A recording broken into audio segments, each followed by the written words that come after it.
কিছু কিছু মানুষ আমাদেরকে বলে যে আহলে হাদিসরা নবীর প্রতি দুরূদ পড়ে না, বলে কি বলে না?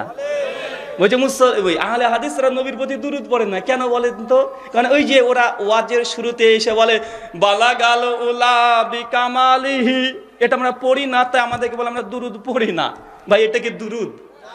এটা তো শেখ সাদির একটা কবিতা, এটা ফার্সি কবিতা, মুসলমান ভাবছে এটাই দুরূদ। এখন আহলে হাদিস আমরা এটা পড়ি না, তা বলছে এরা দুরূদই পড়ে না নবীর উপরে, বলছে না ভাইজান?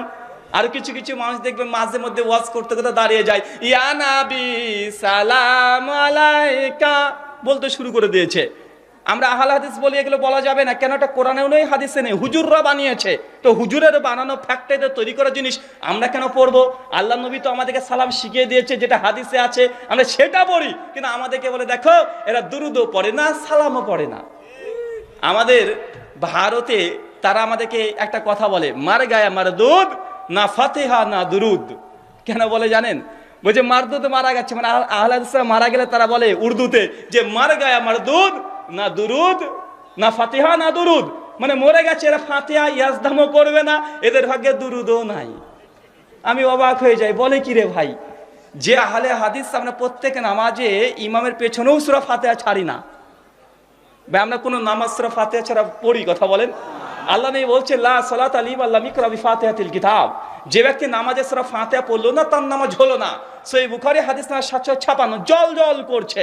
আবু হুরায়রাকে জিজ্ঞাসা করছে, ইয়া রাসূলুল্লাহ যখন ইমামের পিছনে থাকবো তখন কি পড়বো? সঙ্গে সঙ্গে আবু হুরায়রা তখন উত্তর দিয়ে বলছে ইকরা বিফি নাফসিক, সেই সময় তুমি পড়বে, তবে জিহ্বা নড়বে, শব্দ হবে না। কথা বুঝতে পারছেন না ভাইজান?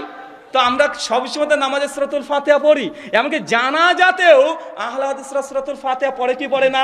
জানাজাতেও পড়ি। কিন্তু যারা অভিযোগ করছে তারা না 5 ওয়াক্ত নামাজে পড়ে না জানাজাতে পড়ে। বাচ্চা না নাই, কথা বলেন। আবার বলছে যে আহলে হাদিসরা দুরূদ পড়ে না। আমি অবাক, বলে কি? আরে আহলে হাদিসরা দুরূদ ছাড়া নামাজ মুকাম্মাল নয়।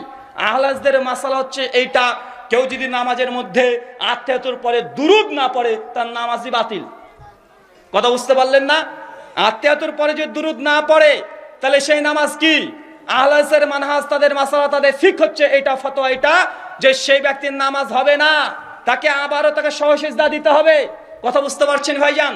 তো আমরা যারা বলছি দুরূদ ছাড়া নামাজই হয় না, তারা আমাদেরকে বলছে আমাদের নাকি আমরা নাকি দুরূদ পড়ি না।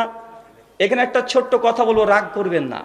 যারা এই অভিযোগটা করে তারা কি আসলে দুরূদ পড়ে? তাদের ফতোয়া নামাজে কেউ যদি দুরূদ নাও পড়ে, বরং